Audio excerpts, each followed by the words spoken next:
Hello friends, कैसे हो आप सब। मेरे को पता है कि आप लोग बहुत खुश हो गए। कार्बोनेट्स कंपाउंड्स में अब जो आगे का नेक्स्ट टॉपिक होने वाला है वो बहुत ही इंपॉर्टेंट है और उस टॉपिक का नाम है केमिकल प्रॉपर्टीज ऑफ हाइड्रोकार्बन। क्या है? Chemical properties of hydrocarbon. Chemical properties of hydrocarbon. सबसे पहले कितनी केमिकल प्रॉपर्टीज है हाइड्रोकार्बन की? तो हाइड्रोकार्बन कंपाउंड की 4 केमिकल प्रॉपर्टीज है। सबसे पहले कंबंशन। कौन सा होगा? कंबंशन। कंबंशन है सबसे पहले, फिर ऑक्सीडेशन है, फिर एडिशन रिएक्शन, इसको रिडक्शन भी बोला जाता है, और लास्ट वाला आप लोग जानते हो डिस्प्लेसमेंट। ये 4 केमिकल प्रॉपर्टीज है हाइड्रोकार्बन कंपाउंड की, तो हमें वन बाय वन सबको चेक करना है। सबसे पहले हम बात करेंगे कंबंशन की। तो कंबंशन में क्या होता है? हाइड्रोकार्बन कंपाउंड को जब भी हम बर्न करते हैं तब हमें always carbon dioxide, water, light and heat मिलती है। ठीक है, इतनी चीजें कंप्लीट है। तो आप जैसे कि कार्बन को बर्न कर रहे हो ऑक्सीजन के प्रेजेंस में, तो क्या मिलेगा? Only for carbon dioxide, light and heat मिलेगी। डन। लेकिन जैसे ही ये अकेला कार्बन था, जैसे ही हाइड्रोकार्बन कंपाउंड का बर्न होगा तब जाके आपको CO2, H2 और ये लाइट एंड हीट मिलेगी। अगर यहां पे सैचुरेटेड हाइड्रोकार्बन कंपाउंड है तो आपको यहां पे ब्लैक फ्लेम नहीं मिलती, ब्लू फ्लेम मिलती है। कौन सी फ्लेम मिलती है? ब्लू। लेकिन जैसे ही यहां पे अगर C+C अनसैचुरेटेड हाइड्रोकार्बन कंपाउंड का जब भी बर्न किया जाएगा तब यहां पे जो प्रोडक्ट तो हमारी वही तो वही रहेगी, लेकिन जो फ्लेम मिलेगी वो ब्लैक फ्लेम मिलेगी, धुआं वाली मिलेगी। डन। तो ये हो गया कंबंशन। इसमें आपको यही लिखना है, हाइड्रोकार्बन कंपाउंड को जब बर्न करते हैं तब carbon dioxide, light, water and heat मिलती है। डन। All the best. आपको, मेरे को पता है कि आपको समझ में आ गया होगा। अगर आपको रियलिटी में मजा आ रहा है तो लाइक कमेंट करना प्लीज भूलना मत। ठीक है, कंबंशन हो गया। कंबंशन के बाद ऑक्सीडेशन। ऑक्सीडेशन में 2 बातें याद रखनी है आपको। ऑक्सीडेशन पढ़ने से पहले एक और चीज बता दूं, ऑक्सीडाइजिंग एजेंट। ऑक्सीडाइजिंग एजेंट किसको बोला जाता है? कि जो किसी को ऑक्सीजन देने के लिए पॉसिबल है, प्रोबेबल है, इतना पावर है उसके पास कि वो किसी और को ऑक्सीजन दे पाएगा। ऐसे 2 ऑक्सीडाइजिंग एजेंट है जिसको बोला जाता है alkaline potassium permanganate and acidic potassium dichromate. ये ऑक्सीडाइजिंग एजेंट है, इनके प्रेजेंस में रिएक्शन होती है। क्या होता है? तो इथेनॉल में से CH3 CH2OH, इथेनॉल में से इनके प्रेजेंस में जब रिएक्शन की जाती है आइदर पोटेशियम डाइक्रोमेट, तो आपको यहां पे इथेनोइक एसिड मिलता है। तो ये कहना चाहता है कि जब भी अल्कोहल का ऑक्सीडेशन किया जाता है, यहां से ये सेंटेंस मिलता है, अल्कोहल का जब ऑक्सीडेशन किया जाता है तब कार्बोक्सिलिक एसिड मिलता है। ये चीज यहां पे कंफर्म हो रही है कि जब भी अल्कोहलिक कंपाउंड का ऑक्सीडाइजिंग एजेंट की प्रेजेंस में ऑक्सीडेशन किया जाता है तब आपको क्या मिलता है? कार्बोक्सिलिक एसिड मिलता है। डन। ये दूसरी प्रॉपर्टीज हो गई। थर्ड वाली प्रॉपर्टीज की बात करते हैं एडिशन। एडिशन रिएक्शन में क्या होता है? देखते हैं एडिशन में क्या होता है।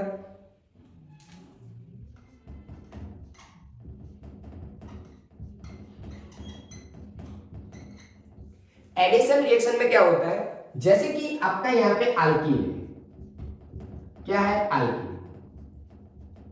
इसका हाइड्रोजनेशन होता है। क्या होता है? हाइड्रोजनेशन।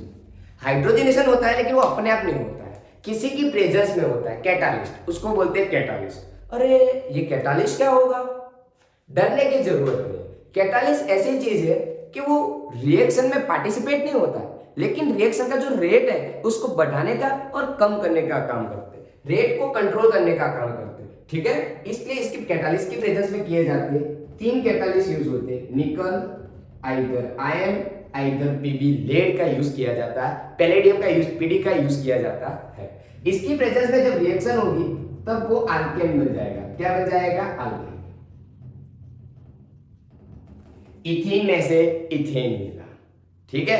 तो अनसैचुरेटेड में से सैचुरेटेड हाइड्रोकार्बन कंपाउंड में कन्वर्ट करना है, तो यहाँ पे क्या हो रहा है, एडिशन। हाइड्रोजन क्या हुआ, ऐड। जहां पे हाइड्रोजन ऐड होता है उसी रिएक्शन को क्या बोलते हैं, हाइड्रोजनेशन रिएक्शन। तो इसको हाइड्रोजनेशन भी बोला जाता है। इसमें दोनों चीज ऐड हो रही है, इसलिए कॉम्बिनेशन रिएक्शन भी बोला जाता है। डन। अब फोर्थ वाली प्रॉपर्टीज की बात करें, डिस्प्लेसमेंट रिएक्शन। कौन सी, डिस्प्लेसमेंट। उसमें बहुत मजा आने वाली है। डिस्प्लेसमेंट किसको बोलते हैं, तो ध्यान से सुनना कि डिस्प्लेसमेंट है क्या और डिस्प्लेसमेंट बोलते किसको।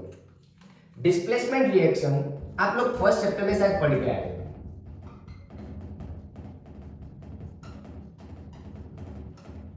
आप लोग जानते हो कि कार्बन की 4 टेट्रा वैलेंसी है, इसने 4 बॉन्ड बना के रखे हुए हैं। अब इंडिया में है, सपोज मान लो आप अकेले हो यहाँ पे, आपके 4 ऐसे बहुत ही करीब गर्लफ्रेंड बना के रखी हुई है आपने, ठीक है। अभी इंडिया में हो, कुछ ऐसा हो गया इमरजेंसी में, आपको जाना पड़ रहा है दूसरे कंट्री में जाना पड़ रहा है। दूसरी कंट्री में जाने के बाद आप कहीं बीच पे घूमने के लिए जा रहे हो। बीच पर घूमने के जाने की वजह से बीच पे क्या होता है, सनलाइट होता है। बीच पे क्या होता है, सनलाइट। सनलाइट की प्रेजेंस में दूसरे 2 लोग मिलते हैं। समझ रहे हो कि मैं दूसरे लोगों की बात कर रहा हूं। तो ये जो पुराना आपका जो बॉन्ड था वो यहां से रिलीज होगा, वो वहां से हट जाएगा और वहीं पे नया बॉन्ड लग जाएगा। कौन सा, Cl।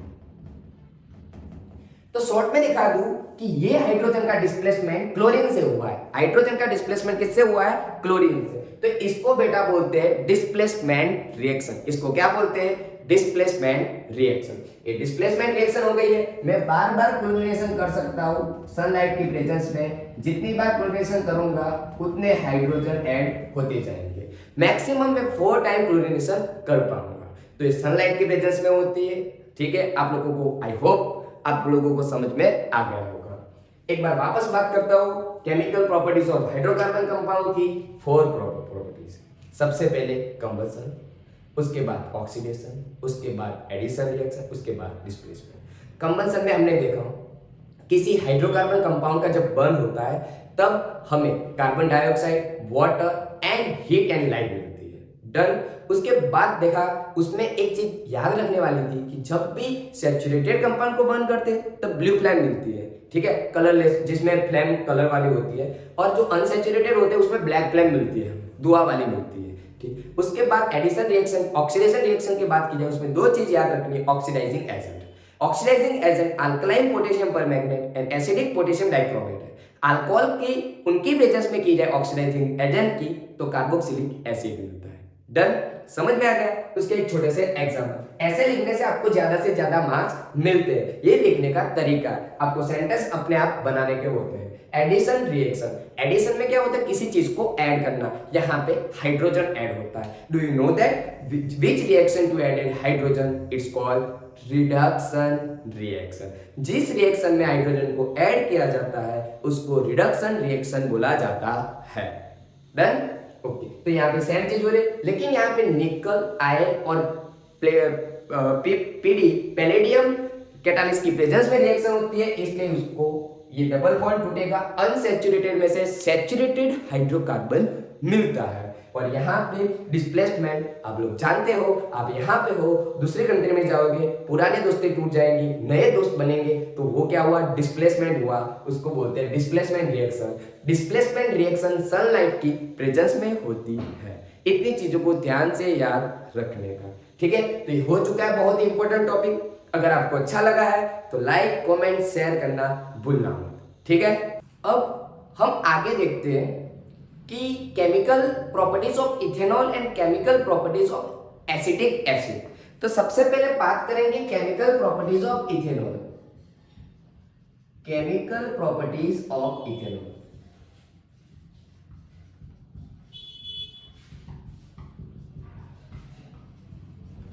इथेनॉल की दो केमिकल प्रॉपर्टीज है।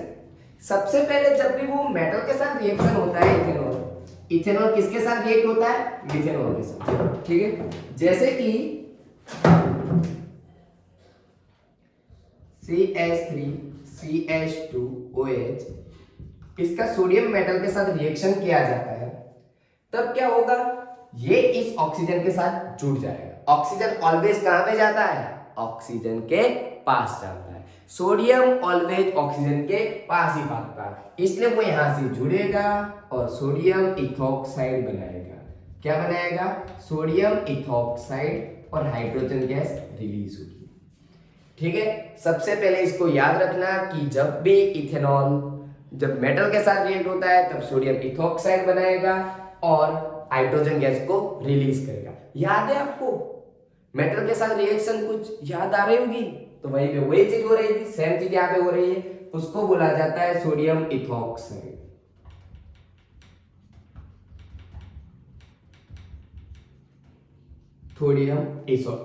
सोडियम इथॉक्साइड, ये आपका इथेनॉल है, उसकी जब सोडियम के साथ रिएक्शन की जाती है तब सोडियम इथॉक्साइड मिलता है। ये उसकी फर्स्ट केमिकल प्रॉपर्टीज है। दूसरी केमिकल प्रॉपर्टीज ये है कि जब इथेनॉल को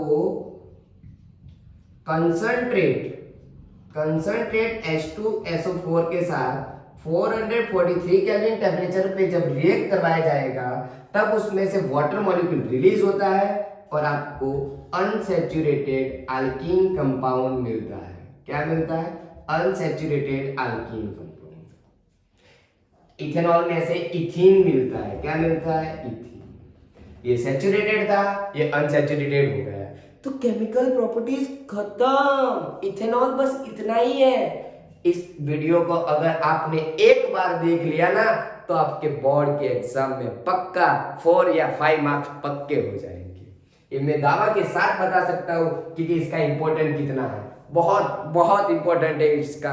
अगर एक बार वीडियो गलती से भी देख लिया ना, तो पक्के हो जाएंगे। और प्रैक्टिस करना भूलना मत, क्योंकि मेकिंग प्रैक्टिस टू इंसान को जब प्रैक्टिस करते हो तो इन प्रैक्टिस ही इंसान को परफेक्ट बनाती है। ठीक है ना? याद रखना मेरी बातों को। तो ये हो गई केमिकल प्रॉपर्टीज ऑफ इथेनॉल। अब आगे बात करता हूं इथेनोइक एसिड की केमिकल प्रॉपर्टीज। एसिटिक एसिड बोला जाता है, इथेनोइक एसिड भी बोला जाता है। उसकी टोटल 3 केमिकल प्रॉपर्टीज है। लेकिन याद रखने वाली चीज सबसे इंपॉर्टेंट वर्ड है, क्योंकि वो याद हो गई ना, बात खत्म हो जाएगी। इथेनॉल की जगह इथेनोइक एसिड,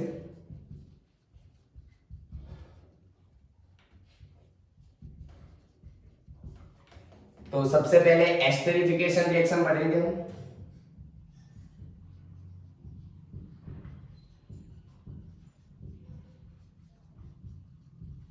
एस्टरिफिकेशन रिएक्शन में क्या होता है? इथेनोइक एसिड की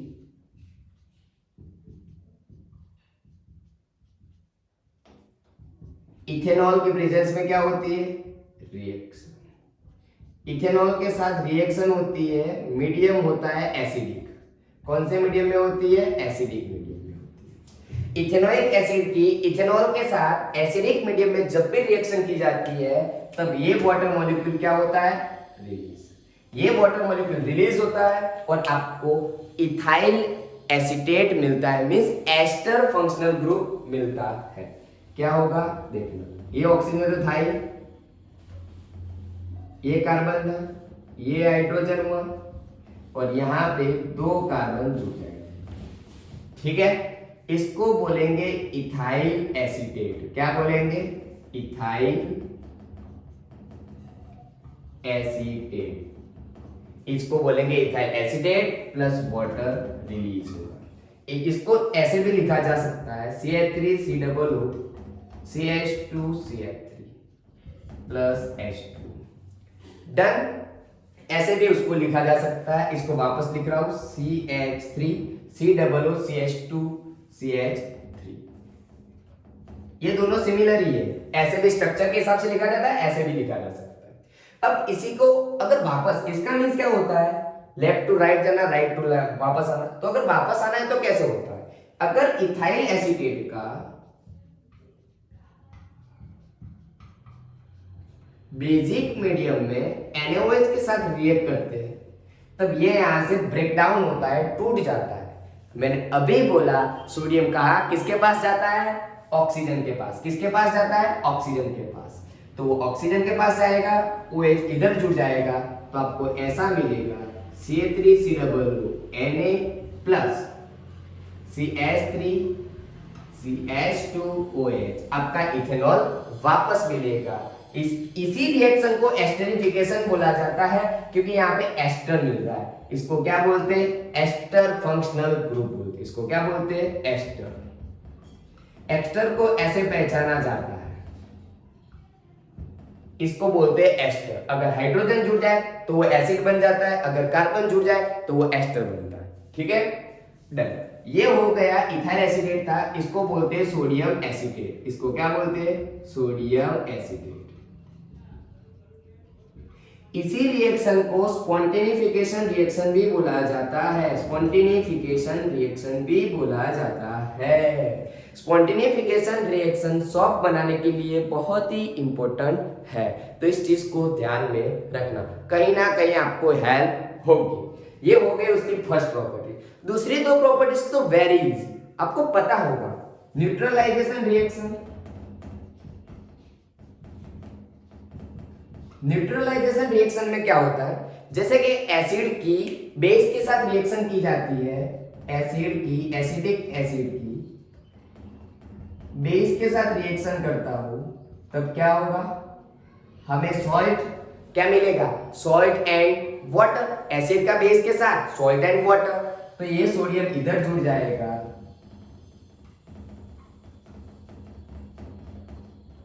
हो गया सोडियम एसीटेट एंड वाटर। आपको पता ही था। थर्ड प्रॉपर्टीज भी बताया, एसिड की जब कार्बोनेट और बाइकार्बोनेट के साथ रिएक्शन की जाएगी तब क्या होगा, salt water and carbon dioxide मिलेगा। क्या मिलेगा, salt water and carbon dioxide. ठीक है, तो याद रखना। थर्ड, सोडियम कार्बोनेट के साथ जब रिएक्शन की जाती है तब क्या मिलेगा, देख लेना। तो sodium acetate and water and CO2 मिलेगा। हो गया। सेम टू सेम बाइकार्बोनेट में मिलेगा, एक बार देख लेना। बाइकार्बोनेट में यही होगा, NaHCO3, हमारी जो प्रोडक्ट होगी वो भी सेम रहेगी।